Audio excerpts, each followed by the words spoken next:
Assalamualaikum warahmatullahi wabarakatuh. Sampurasunun, sampurasun.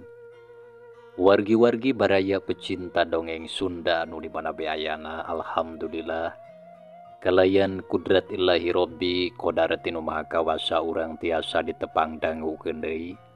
Sareng simkuring kang tile dina acara carita Sunda tanapi dongeng Sunda.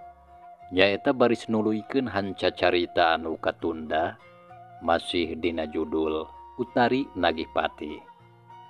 Anu mana ieu carita teh hasil buah karya atanapi karangan Amburos ti Palihan Bandung. Kasugri kaum dangu teu acana simkuring neraskeun hanca carita anu katunda. Tong hilapnya kanu teu acan subscribe sumangga di subscribe. Kanu atosna ngahaturkeun rebu-rebu nuhun laksa ketika bingahan kana naon rupi apresiasina pang-pangna kanggo wargi-wargi anu biasa ngotretkeun komentarna hatur nuhunnya. Tong hilap daerahna disebatkeun mitra supados kang tile apal ti mana bae wargi-wargi anu sok mancoh teh nya. Hatur nuhun mitra kana naon rupi paratosana sumangga urang lajengkeun hanca carita anu katunda. Kasugri kaum dangu dina jujutan hanca carita anu katunda. Pedaran kang tile kasapih ku wanci dina mangsa medarkeun kayan alam ti peuting nyatana kaden darja sigode Gatut Sigojin anu mana harita parantos lolos tina kepungan warga teh samalah parantos aya di bumi nasi gode harita teh nya eta hanca teh. Sumangga mitra ameh teu nyangkolong kana waktos urang puseurkeun di perhatian urang kana ieu carita.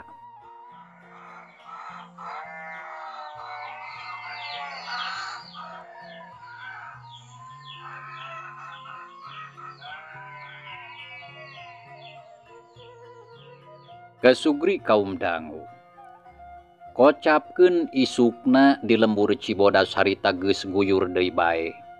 Jalma-jalma loba anu ngadon ngarariung bari recok ngarobrol nyaritakeun kajadian peuting tadi ngeunaan kula warga Juragan Subrata nu imahna kagarongan. Tapi masih keneh bisa katulungan ku alatan jasa ronda anu tiluan.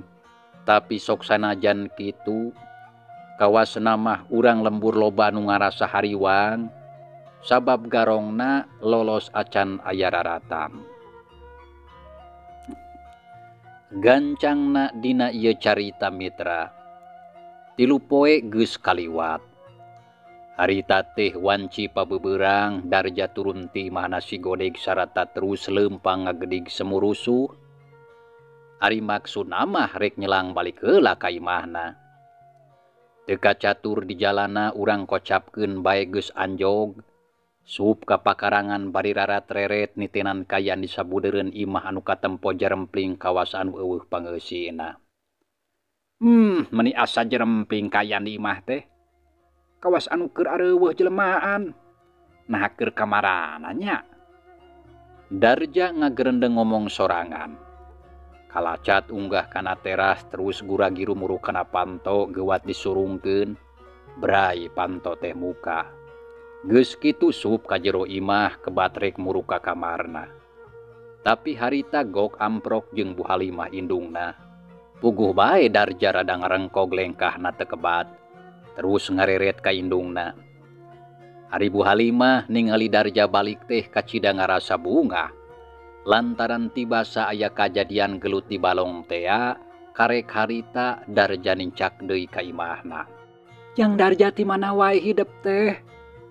Nah menikah kara balik nah geus teu inget ka indung. Anu unggal poe teu weleh nungguan. Ceuk Bu Halimah bari neuteub ka anakna.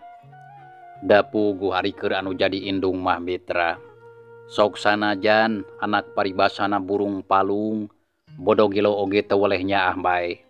Samalah sok jadi pikiran nya oge darja teh goreng adat sifat jeung kalakuan. Tapi pikeun Bu Halimah anu jadi indung salilana sok ngarasa melang jeung hariwang. Jang, di mana hidup teh? Sok atuh jawab nah kunaon kalangah huleng bae. Nah teu kadenge lamun ibu ngomong. Bu Halimah ngomong deui kitu na teh barigap kana tak-tak anakna anu katempo kalangah huleng bari melong ka indungna. Ngadenge caritan indungna kitu, Darja meniru menghap narik napas. Duh ibu, hapunten abdi. Wireh nembe tiasa wangsul ayeuna. Margi abdi teh ngaraos isin ku salira ibu. Kitu deui ku sadayana. Abdi rumaos lepat bu, panginten ibu oge tos uninga wireh abdi teh parantos wantun ngicalau kagungan ama ka Mang Sukro. Tah kumargi kitu abdi ayeuna dongkap ka dieu saja mundut dihapunten ka ama kalih ka ibu kitu deui ka Kang Darma. Insya Allah dina danget ayeuna mah abdi teh parantos sadar kana sagala rupi kelepatan anu tos dilakukeun ti payun. Kitu ceuk Darja. Ngawalon kana caritaan indungna nyaritana bari jeung cumalimba kawas anu sedih jeung kawas anu keur ngarasa kaduhung. Bu Halimah ngadenge anakna nyarita kitu teh kacida ngarasa bungah mitra.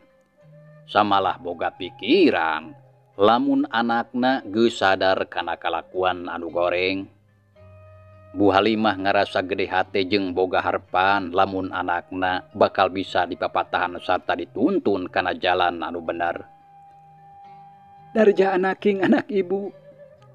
Syukur atuh lamun ayeuna hidup geus boga pamikiran anu sarupa kitu mah. Ibu kacida ngarasa bungah. Ibu, pami ama nuju angkat ka mana? Rupina nuju teu aya margi geuning teu katingal. Kumaha salirana Damang? Darja nanyakeun bapana Juragan Subrata nu memang harita teu katempo. Alhamdulillah cager bapa hidup mah. Tapi ayeuna keur indit ka kota. Samala isu keneh tadi teh. Cenah aya urusan anu kudu direngsekeun. Oh, janten amat teh nuju ka kota. Sareng saha angkatna? Nyari indit nama duaan jeung Mang Salim tadi teh. Jang, cing ka dieu heula sok geura diuk di dinya urang ngobrol jeung ibu. Koloyong Bu Halimah kana kursi dituturkeun ku Darja gek duanana dariuk. Bade aya pikir saeunaon bu? Ceuk Darja nanya ka indungna bari neuteub. Kieu Jang. Ari hidup di mana bae Darja. Menikah kara balik. Nah teu nyaho lamun 3 poe anu katukang. Imah urang teh kaasupan garong samalah bapa hidup manepi ka kungsi di talian leungeuna. Kitu deui ibu ngalaman ditampiling ieu puhu ceuli. Tapi alhamdulillah harita teh kaburu daratang 3 ronda. Nyaeta Jang Ahmad jeung Oman jeung Jang Odang. Sabab lamun teu daratang mah geus tang tu harta banda urang teh beak dibawa ku garong. Tah kitu anu kajadian teh Jang. Bu Halimah nyaritakeun kajadian di imahna dina mangsa 3 poe anu katukang ka Darja basa didatangan ku garong tea. Ngadenge beja kitu ti indungna. Sakedapan Darja teu ngawalon tapi kalah molohok. Paromana ngatarakeun anu kacida kaget jeung reuwas. Da eta we katempo meningah ulang. Tapi teu lila pok harita ngomong bari neuteub ka indungna anu keur diuk hareupeun. Oh, janten kitu anu kajantenan di dieu teh. Aduh, Ibu. Hapunten pisan abdi teh rumaos teu terang. Margi saupami dipercanten mah, Ibu. Abdi teh nembe wangsul inten ieu teh. Oh, baru kitu nya. Tapi nah karek balik ti mana hidup teh Jang? Pami kedah dijelaskeun mah abdi teh nembe wangsul ti Bandung, Ibu. Oh, jadi hidup teh kakara balik ti Bandung. Tapi geus naon make jeung los-los ka Bandung sagala. Bu Halimah tumanya deui bari jeung kerung lantaran ngarasa heran.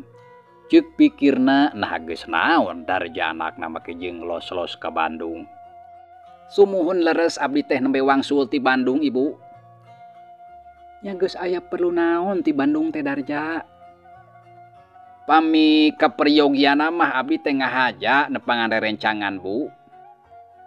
Anu maksud teh bade ngiring damel. Kalaresan anjeunna tos tiasa muka usaha nyalira. Sarengna deui kersa nampi ka abdi janten padamelna. Ceuk Darja bisa pisan tina nyaritana teh. Da meuni teu euleum-euleum ngabohong kanu jadi indungna. Sikepna katempo meuni sopan matak pikaresepeun. Nya alus atuh lamun hidup geus boga pamikiran anu sarupa kitu mah. Sarta geus boga pikiran hayang digawe. Da memang kudu kitu Jang. Lantaran hidup teh Darja geus dewasa. Geus kudu diajar mikiran jalan hirup.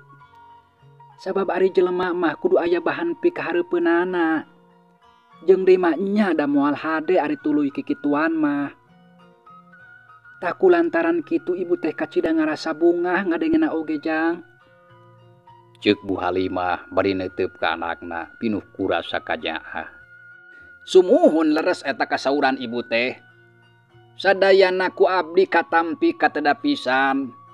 Sareng mugi bae ama kalih ibu nya kitu deui Kang Darma sareng Ratna tiasa ngahapunten kana naon rupi kalepatan abdi.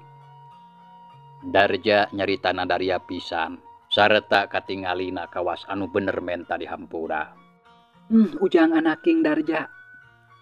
Syukur pisan ari hidup geus daek menta di Hampura mah. Dari keur anu jadi kolot masuk sanajan kumaha bae. Tangtu bakal ngahampura sarta teu kudu dipenta. Kitu deui lancak hidup Darma pasti bakal ngahampura kanu jadi adi. Lantarannya aeun pisan ka hidup teh lamun daek nurut jeung bageur mah. Leres ibu Kang Darma teh kacida pisan nyaah ka abdi teh. Ngan hanjakal abdina we anu bedegong sarta wangkelang teu bisa dipika nyaah. Keun bae Jang anu enggeus mah teu kudu dicaritakeun deui. Anu penting mah hidup geus sadar. Ari Ujang geus dahar acan. Buguh abdi teh acan ieu teh Bu. Nya lamun kitu hayu atuh ayeuna urang dahar heula sakalian we bareng jeung ibu. Da geus lapar ieu teh ngaraponyo. Sumuhun mangga Bu mangga.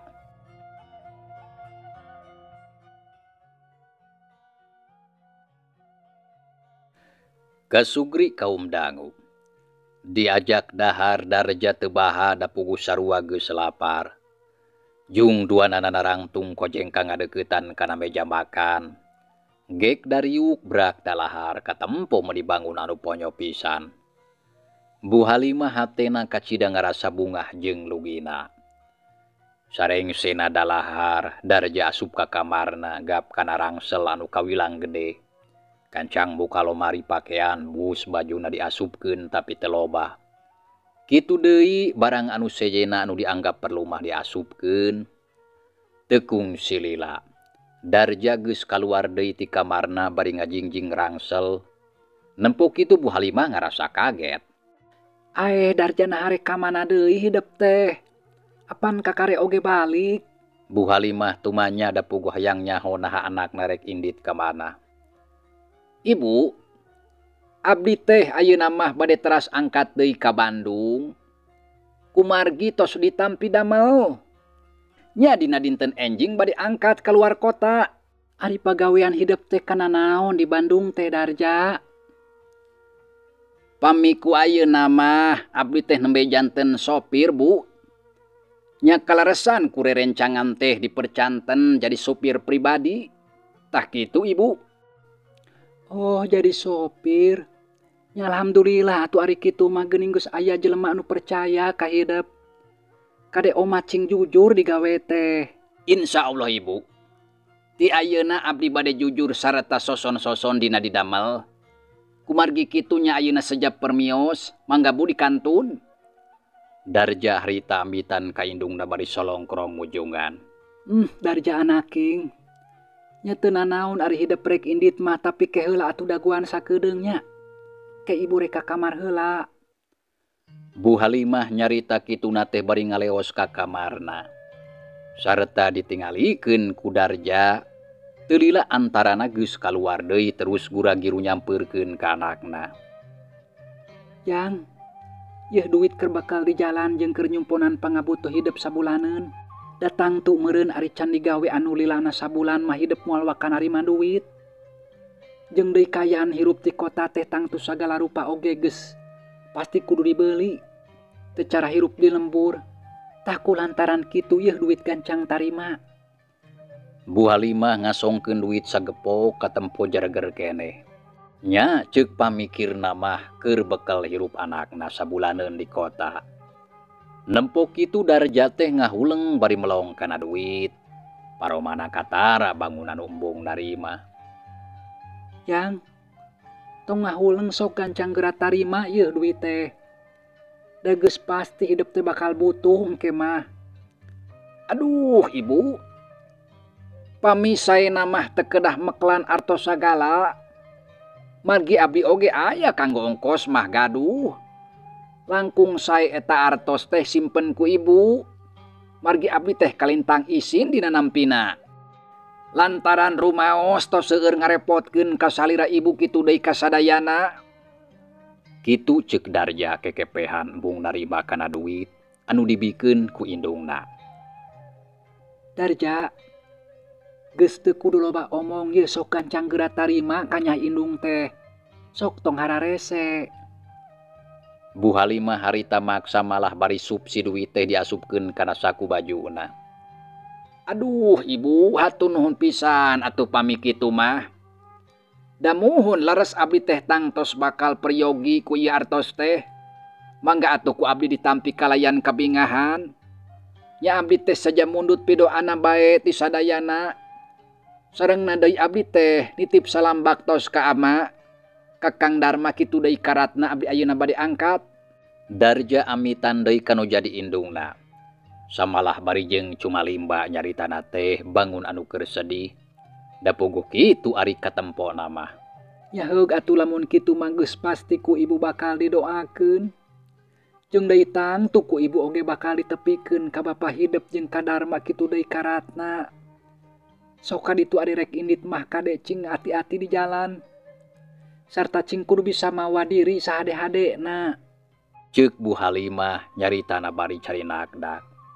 Hate ngarasa berat jauh jeung anak. Ibu, mangga atuh di kanton permios Bu.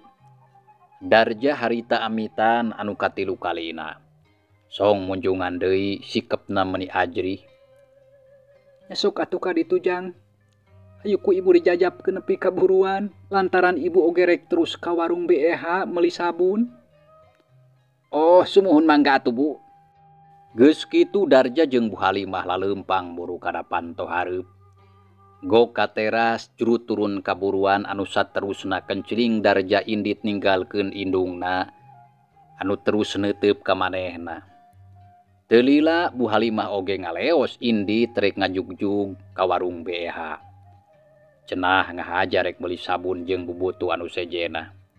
Tekung sirila oge geus jauh sarta teu katempo da puguh kahalangan ku pengkolan.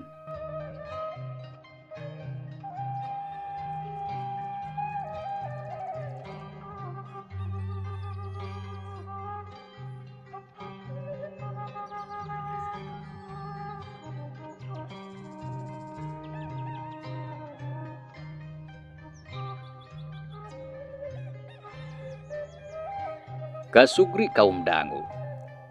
Kocapkeun Darja anu harita geus indit ninggalkeun imah. Nya sabada indungna teu katempo manehna terus gura-giru balik deui. Malah mah bari jeung setengah lumpat leumpangna teh rurusuhan. Teu lila antarana Darja geus anjog deui ka imahna. Blus ka jero imah kebat muru ka kamar. Kebat muru ka kamar indungna. Sanggeus aya di jero kamar gap kana pantolomari anu kabeneran teu dikunci nya terus dibuka. Ragamang leungeunna kana laci. Sorolok dibuka breh katempo laci teh eusina pinuh ku duit meuni gepokan. Da eta mah teu hararese kop duit dicokot kabeh. Tuluy bru diasupkeun kana jero rangsel. Salambar oge eueuh anu disesakeun. Geus kitu ret kana peti leutik anu nyelap tina tumpukan baju. Gap dicokot sarta terus harita keneh dibuka. Breh katempo eusina teh perhiasan anu indungna.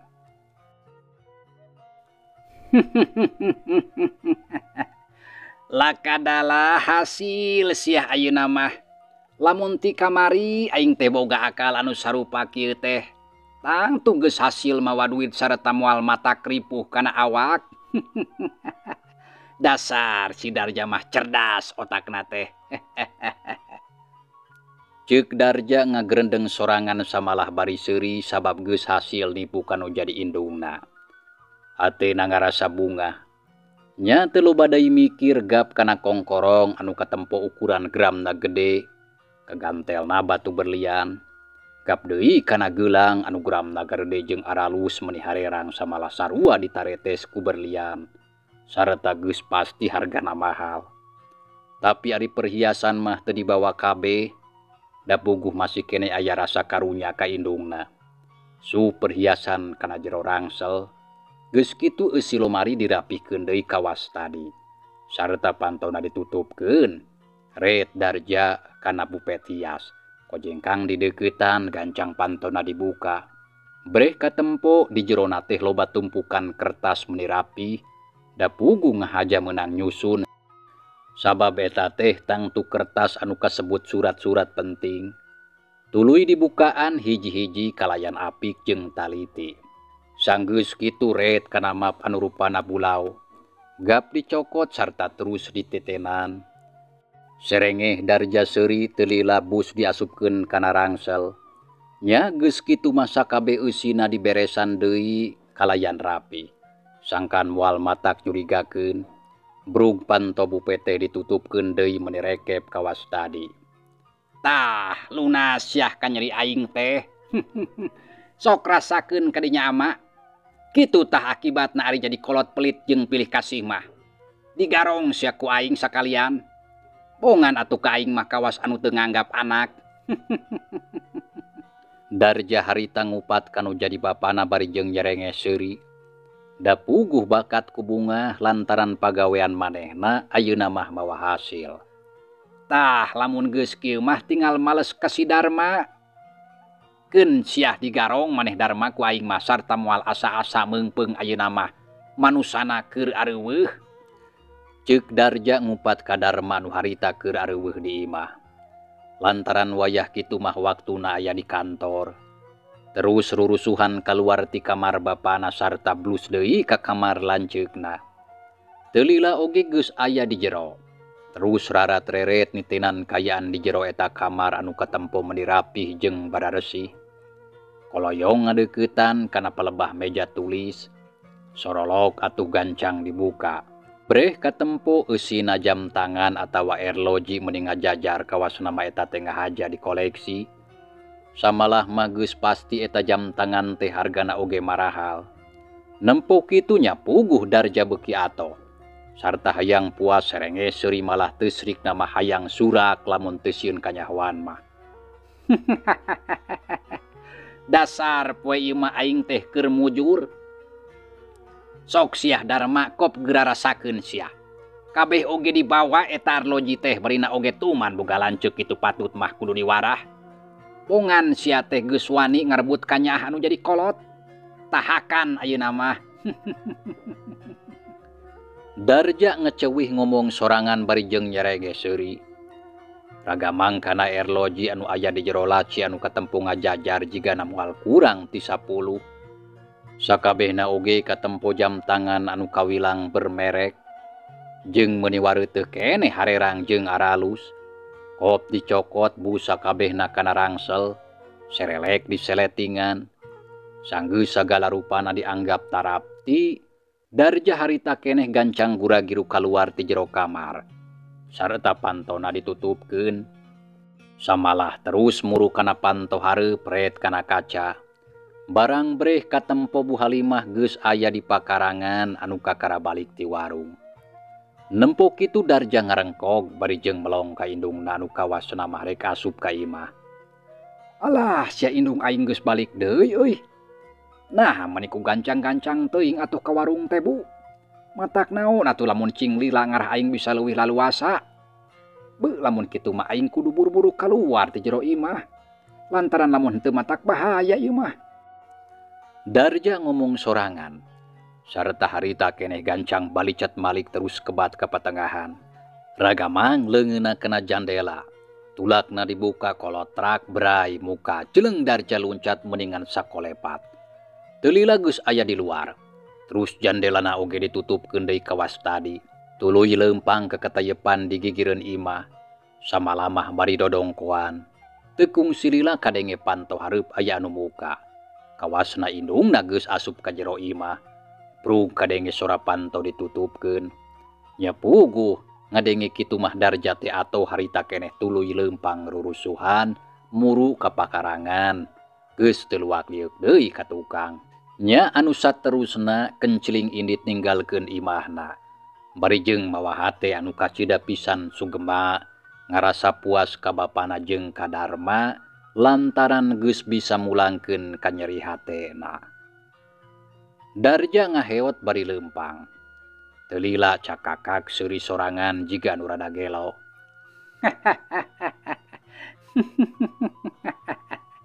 Dasar si Darja mah pinter sarta moal eleh akal.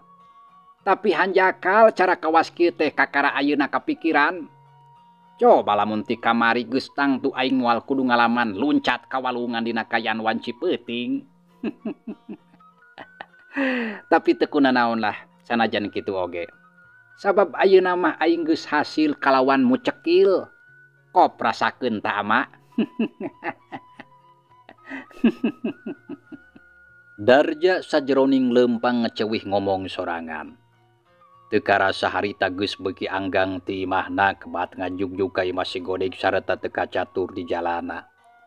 Urang kocapkeun geus anjog kanu dituju. Katempo dua baturna keur narungguan di tepas imah. Samalah mah katingali geus sarageud darangdan. Kalacat Darja unggah bari jeung nyerengeh kadua sobatna nu keur marelong ka manehna. Kumaha si laing duana geus siap acan? Darja langsung tumanya kadua baturna nu keur bolohok. Kuring duaan mah geus siap ti tadi oge ja. Nya hade lamun geus siap mah hayu atuh gancang urang indit. Lantaran lamun teu gagancangan bisi kaburu aya karibuhan. Ya hayu ari kitu bah tapi ke dewek rek bebeja heula ka si emak. Ceuk si Godeg bari ngoloyong ka dapur tapi teu kebat. Lantaran indung nama Iroh kaburu norojol nyampeurkeun. Ae ujang mamatna harek ka mana hidup teh? Katempona mah kawasan urek inditnya abah. Daguning eta mending geus sagedang dan. Mairoh tumanya ka anakna. Malah bari jeung rutret ka Darja kitu deui ka si Gojin. Mak puguh oge nya kuring tiluan teh rek nyaba ka Bandung. Nyari maksud mah rek neangan gawe. Lantaran bosan cicing di lembur oge teu boga pakasaban anu matuh. Jeung na deui moal aya kamajuan ari ngan saukur ngotok ngowo bae di lembur mah. Sajabat ti kitu kuring teh tangtu moal bisa ngurus emak anu sakieu geus kolot. Da teu boga penghasilan anu tetep ari teu boga gawe mah. Tak kitu mak. Ceuk si Godeg nyaritana katempo dari pisan bari neuteup ka indungna. Halah jadi hidup tiruan tereknya baka Bandung. Nya mah bener gitu. Tak lantaran gitu kuring tiluan menta doa nanti emak. Nya sugan bae ari di kota mah bisa meudang pagawean anu cocok jeung kabisa kuring. Ngarah teu jadi pengangguran salilana. Ujang anaking anak emak. Nyari kitu kahayang hidup masuk beral bae atuh ka ditu ka kota. Tangtu ku emak oge bakal didoakeun sangkan hidup aya dina kasalametan jeung kalancaran. Sarta bisa meunangkeun pagawean. Ceuk Ma Iroh nyaritana bari cari nakdak.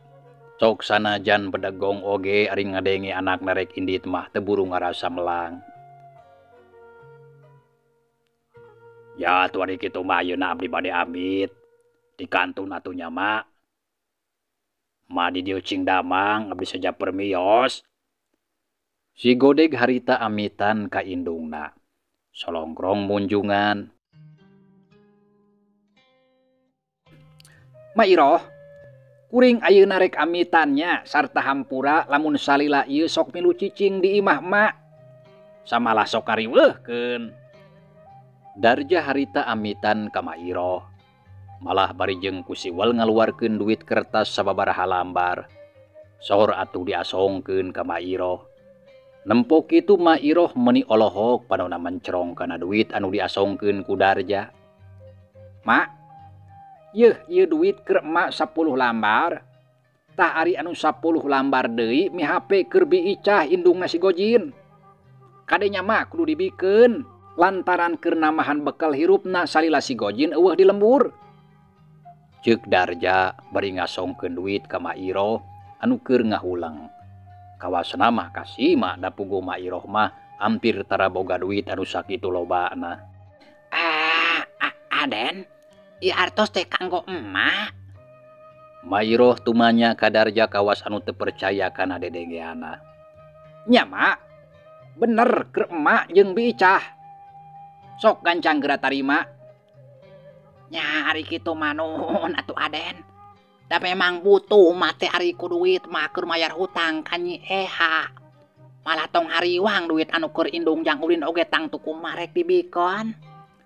Ceuk Mak Iroh bari nampanan duit ti Darja. Leungeunna katara ngaleper sabab jarang pisan ningali duit anu lobana sakitu teh.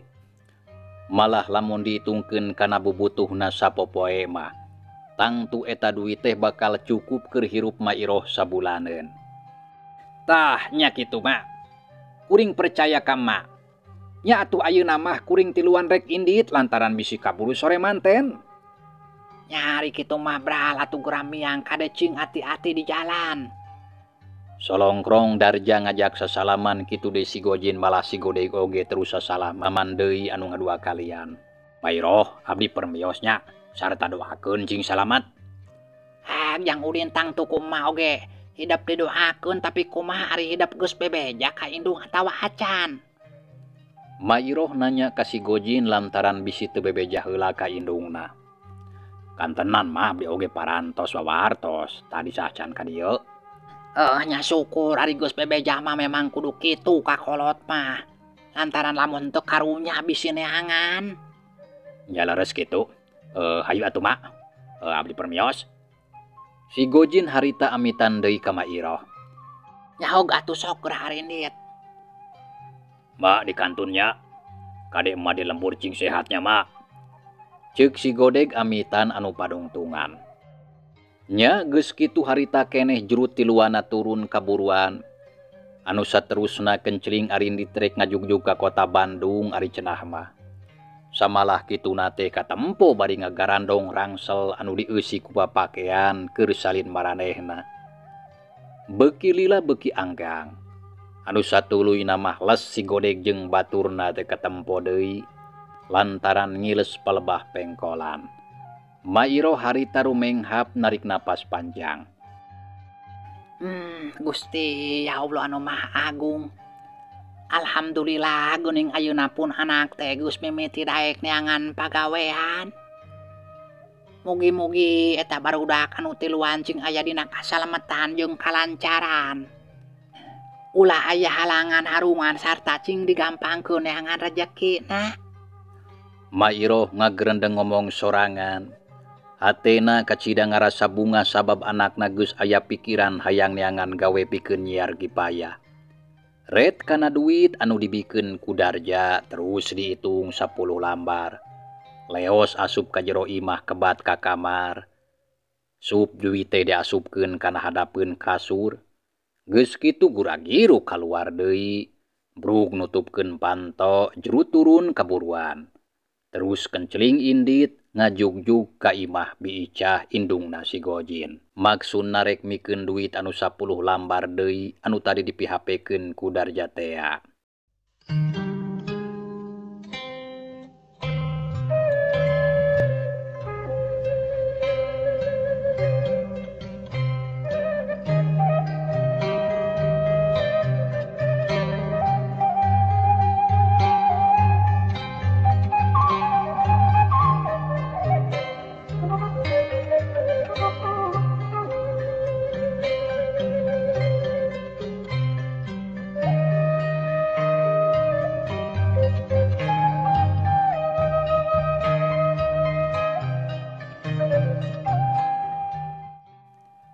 Kasugri kaum dangu. Cag urang tinggalkeun heula kaayaan Mak Iroh teundeun sakedeung insyaallah kahareup baris kasamper deui. Ayeuna urang nyusul heula nyaritakeun lalampahan Darja jeung dua baturna anu harita teh geus ninggalkeun lembur.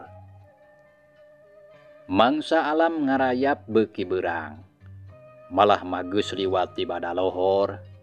Langit bengras daya aling-aling, panon poe moncorong karasa meni panas mata klieur jeung mata kareudang.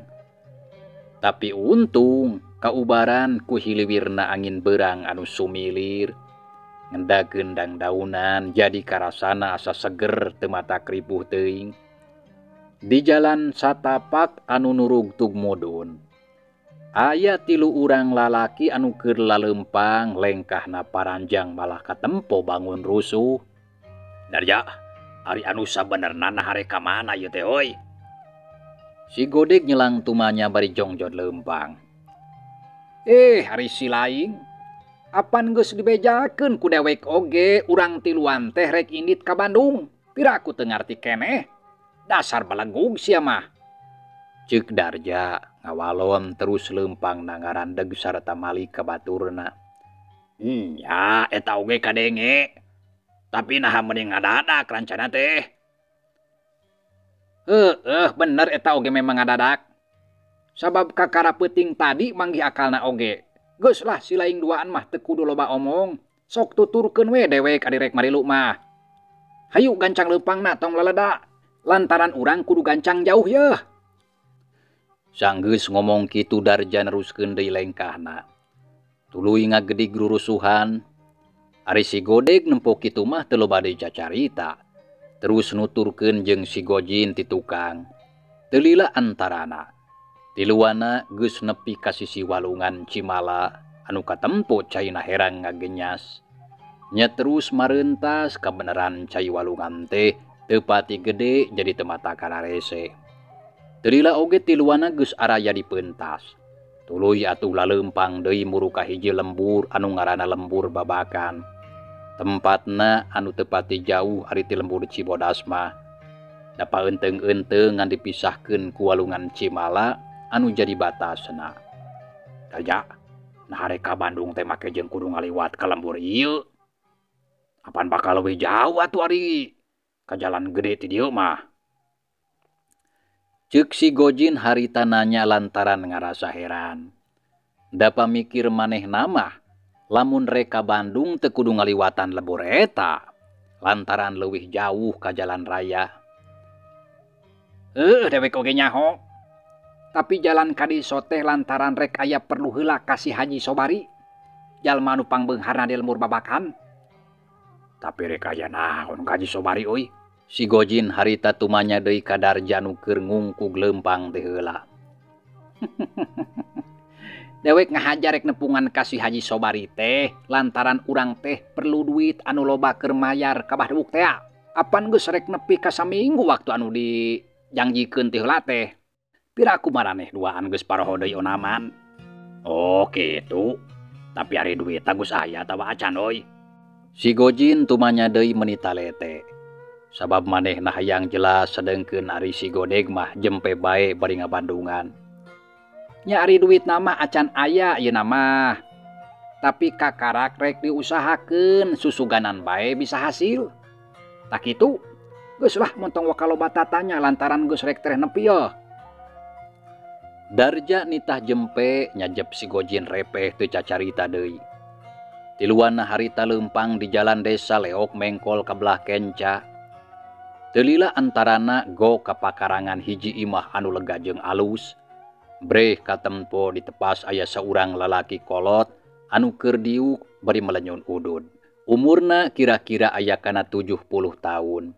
Tapi masih keneh katempo jagjag jeung cangker. Ari katelahna eta teh Pak Haji Sobari anu kasohor saurang bandar munding anu geus kahot ti ngora. Samalah kaitung jalma anu pangbeungharna keur di lembur babakan mah. Srog Darja jeung 2 baturna ka pakarangan sareta terus ngadeuketan ka tepas. Sanggeus deukeut reg eureun. Punten. Darja uluk salam bari ngajanteng di buruan. Ari Pak Haji Sobari anu harita keur diuk curinghak terus cengkat bari ngawalon. Mangga. Jung Pak Haji teh nangtung terus ngadeuketan ka lawang panto. Ret kanu tiluan. Geuning aya tamu. Bade ka saha jang? Pak Haji Sobari tumanya kanu tiluan kituna teh bari jeung neuteup. Punten abdi teh bade ngiring tumaros, Bapak. Nah laras kitu upami bumi Pak Haji Sobari teh anu ieu. Ceuk Darja harita tumanya bari jeung manggut. Sikepna katingali meuni sopan. Oh, nya laras ieu Sujang. Malah maafan Bapak pisan anu sok disarebut Haji Sobari ku batur teh. Tapi ari Ujang tiluan saha? Pak Haji malik tumanya. Dapugu asa kakara harita panggih jeung maranehna teh. Aduh, alhamdulillah atuh Pak Haji wireh parantos ditepangkeun sareng salira. Abdi teh kalintang ngaraos bingah anu tayah hinggana. Kitu ceuk Darja. Katempo meuni bungah pisan terus solongkrong ngajak sasalaman kitu deui si Godeg jeung si Gojin oge durutan. Nya atuh ku Pak Haji oge ditampanan terus cenah rasup ka jero. Gek tiluanna dariuk dina kursi disanghareupan ku Pak Haji Sobari kalawan Someah. Sok sanajan ka jalma nu anyar pinanggih. Keke ulah Jang. Ari hidup tiluan teh saha?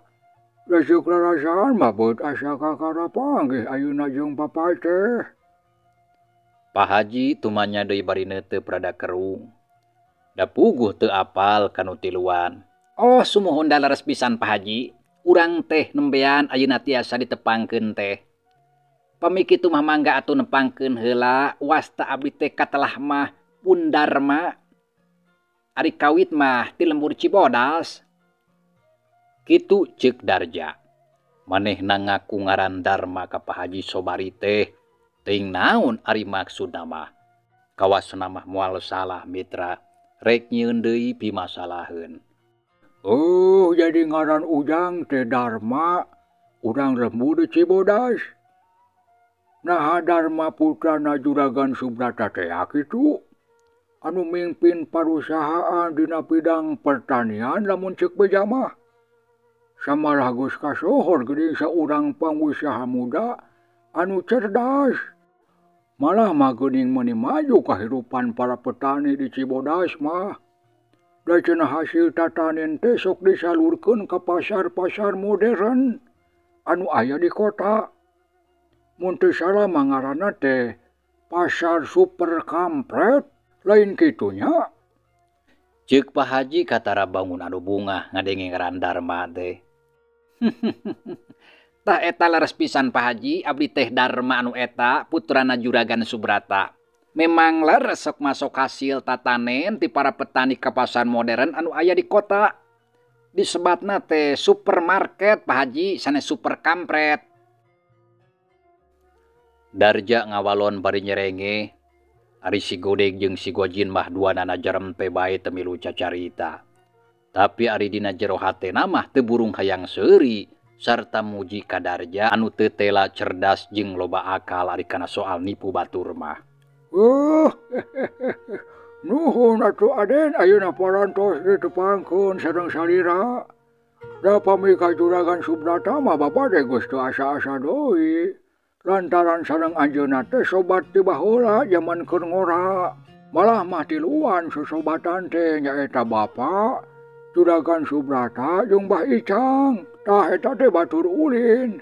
Tapi hanjakal geus rada lila Bapa teh teu panggih aya kana 5 tahun mah. Lantaran itu ieu oge sarua riweuhna. Komo da Bapa mah jarang aya di imah. Lolobana mah sok ngider bae neangan muding keur jualun. Da ceuk batur mah Bapa teh katelah bandar munding lain bandar bangkong. Pak Haji Sobari teu asa-asa. Harita nyaritakeun ngeunaan dirina jeung Pak Subrata kitu deui jeung Mbah Icang pernah nyobat jadi batur ulin dina mangsa keur ngora. Oh, leres sumuhun kitu pisan da kasauran pun Bapa oge. Ceuk Darja geus ngabohong deui bae mitra. Padahal Juragan Subrata mah can pernah nyarita kitu. Eta mah ngan saukur manehna we anu pura-pura nyaho teh. Lantaran hayang dipercaya ku Pak Haji Sobari anu boga imah. Aden pamit tuang Rama kalih tuang Ibu Daramang. Pak Haji nanyakeun beja ngeunaan juragan Subrata jeung bojona. Alhamdulillah dina danget ayeuna mah pun Bapa nya kitu deui pun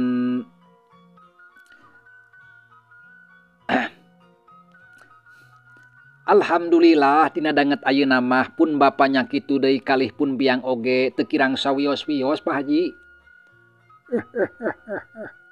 Nya nuhun atuh ari kitu mah alhamdulillah. Sanajan acan bisa panggil deui oge Bapa teh bunga ngadengena ari caragur mah. Aden, nah aya pikir saeun naon ieu teh meuni keur sarurumpaheun sumping ka dieu. Nah kapiwarang ku juragan Subrata ada napi kumaha? Pak Haji tumanya kalawan Daria. Bari melong ka Darja kawas anu hayang sidik pisan. Duh hatur nuhun Bapa, wireh parantos gasik ditampi enggal dipariksa.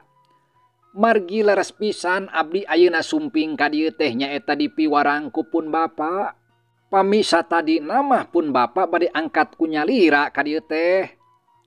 Mung kaleresan ngadadak gaduh keperyogian anu sanesna. Nya kumargi kitu janten anjeunna miwarang abdi kanggo nepangan ka salira, tah kitu Bapa. Darja nyaritana beuki Daria. Saeutik oge teu katara kawas jalma anu keur ngabohong.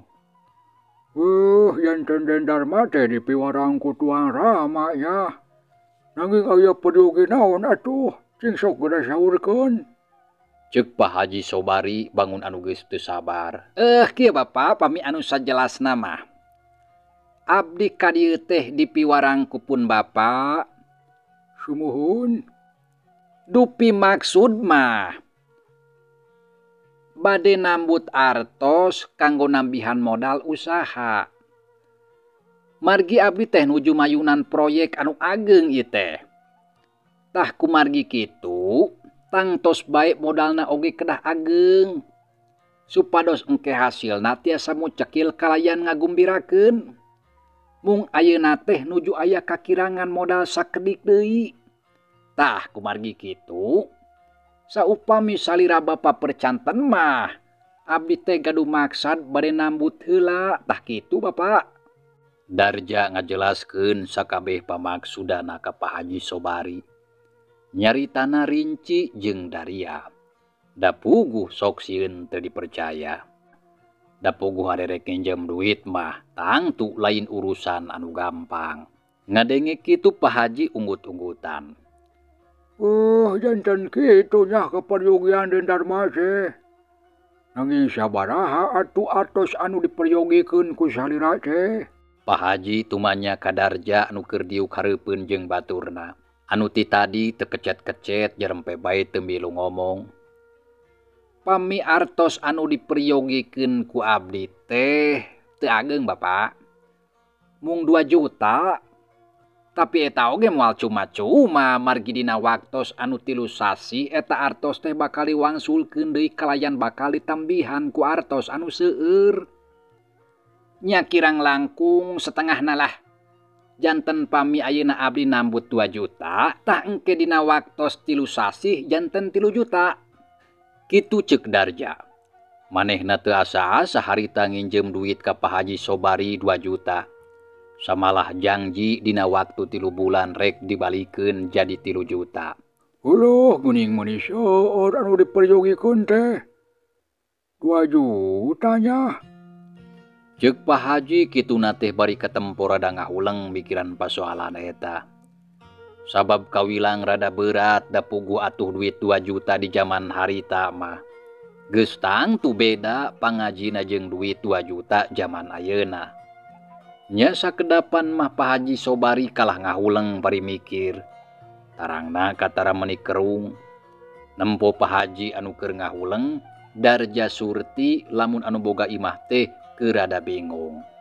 Ya terus atuh gancang muka rangsel anu dibawana. Gap kana map kertas anu rupana bulau teh ya. Sor diasongkeun ka hareupeun Pak Haji Sobari. Pak Haji, bilih salira ngaraos kaabotan atanapi teu percanten ka abdi, sok mangga simpen bae surat serang kagungan pun Bapa minangka kanggo jaminan. tak engke saupamina dina waktos anu 3 sasi abdi teu tiasa ngawangsulkeun eta artos, mangga bae eta serang teh janten milik salira. Tak kumaha pami kitu? Aduh, lamun kitu mah Bapak teh kudu mikir heula atuh. Sabab soalan kieu mah kudu dipikiran kalayan apik jeung taliti. Jeung deui Bapak teh teu boga duit anu gedena sakitu dina waktu ayeuna mah. Da atuh kawilang gede jumlahna. Aya oge ukur sawareh tapi eta oge rek dipake keur modal meuli munding pageto. Lantaran geus janji kanu bogana. Ceuk Pak Haji katara bangun anu rada bingung, da puguh nya teu boga duit anu gedena sakitu mah. Jeung deui dina nyekelna oge tang teu moal bisa didadak. Pak Haji kumaha tuh pami 1,5 juta we lah. Nah aya pami sakitu. Mugia bae atuh sing hawatos sareng deui piraku teu percanten kapun Bapa. Alih mah pami aya anu kersa ngagaleuh mah eta serang teh bade diical nya supaya teu nambut maksud teh. Aduh, Aden 1,5 juta oge teu aya Bapak teh. Margi mung gaduh oge ukur 1 juta, tapi lamun aya waktos kana 2 atau napi 3 dinten, nyakeun we atuh bade diusahakeun, tak kumaha lamun kitu. Duh, moal tiasa atuh pami kitu mah. Margi abdi teh priyogi artosna nya ayeuna pisan. Da puguh nuju diantosan kanggo modal. Sajabi ti kitu dinten enjing teh abdi bade angkat keluar kota Pak Haji. Ceuk Darja manehna rada maksa da puguh hayang dibere ginjeum. Nya kedah kumaha atuh Aden. Da mung gaduh 1 juta Bapak mah atosna oge. Pamikeun samangga mung saupamina teu kersama sawios teu janten wagelan. Margi ari Bapa mah wantun bade masihan nambut sateh. Lantaran Bapa teh pecanten ka tuang rama. Dalamun kabatur mah moal dipasihan. Margi da atos 1 juta teh sanes atos anu jumlahna sakede kanggo pun Bapa mah. Mangga we eta mah emutan. Ceuk Pak Haji bari melong ka Darja. Anu katara bangun anu rada hanjeleu. Nya pami kitu mah teu sawios atuh 1 juta oge Bapak. Tak engke dina waktos 3 sasi ku abdi bade diwangsulkeun janten 2 jutanya. Ayeuna mangga tah ieu serat serang, simpen bae di dieu kanggo jaminan. Darja ngasongkeun eta surat ka Pak Haji Sobari sarta gap di tampanan. Yaho gatuh ku Bapa rek dirawatan ieu surat teh. Da bener Bapa teh butuh jaminan ngarah regrug. Ke antosan heula atuh sakedap. Jung Pak Haji nangtung terus ngojengkang ka jero imah. Ari maksudna mah rek nyokot duit jeung nunda eta surat kana lobari. Sedengkeun Darja jeung baturna nungguan ditepas. Sanggeus sawatara waktu torojol Pak Haji teh datang deui bari katempo mawa gepokan duit anu jumlahna 1 juta. Malah teu poho sakalian bari jeung mawa salambar kertas anu disebut kwitansi pikeun tanda buktina. Tah ieu mangga Den nyanggakeun atosna 1 juta. Mangga etang deui ku salira margi bilih aya anu kirang. Bru duit teh dina luhur meja. Mene numpuk gepokan jeung katempo jareger keneh. Teu kedah Bapak. Margi abdi mah percanten pisan ka salira. Aden tah ieu kwitansina mangga ditawis. Margi kanggo tanda buktos perjanjian antara Bapa sareng Aden. Pak Haji ngasongkeun kwitansi ka hareupeun Darja sangkan ditanda tangan. Nempo kitu gap ku Darja di tampanan. Terus dibaca sanggeus eusina kawilang kaharti, kop kana pulpen satuluyna teu hararese. Getret kwitansi ditanda tangan kuduaan. Nah sok mangga atuh Aden ditampi atosna. Nanging kade omat ulah hilap deui waktos 3 sasi. Ieu artos teh kedah diwangsulkeun. Sumuhun mangga Pak Haji, teu kedah hariwang perkawis eta mah. Margi abdi oge moal hilap, samalih moal kantos dugi ka 3 sasi. Ceuk Darja gap kana duit terus diasupkeun kana jero rangsel. Nya nuhun atuh ari pami kitu mah. Pak Haji, kumargi ayeuna mah sagala rupina parantos rengse, Nyatu abdi teh bade amit ayeuna mah. Margi bilih kabujeng sonten. Darja langsung amitan ari geus narima duit mah. Sabab geus hayang buru indit. Nah mun dirurusuhan teuing. Padahal mah kewe atuh Aden. Duh hapunten Bapak. Abdi teh sanes kirang sono margi tadi oge tos disebatkeun wireh abdi teh bade teras angkat ka Bandung. Oh, nya teu sawios mangga bae atuh ari kitu mah. Jung Darja nangtung diturutan ku nu sejena. So ngajak sasalaman kanu boga imah. Nya geus kitu mah juru tiluana turun kaburuan terus kencring arindit ninggalkeun imah Pak Haji Sobari bari mawa hate anu kacida bunga. Lantaran geus hasil mawa duit anu lobana 1 juta pikeun nyumponan pamenta bah debuk tea. Beuki lila Darja jeung baturna beuki anggang. Nya anu akhirna mah terus ngiles dina pelebah pengkolan. Sanggeus semahna anu tiluan arindit, Pak Haji Sobari terus asup ka jero imah. Mitra, cageula ieu carita urang tunda heula nya. Insyaallah kin urang lajengkeun deui. Hatur nuhun kana naon rupi peratosana, wilujeng kantun. Wassalamualaikum warahmatullahi wabarakatuh.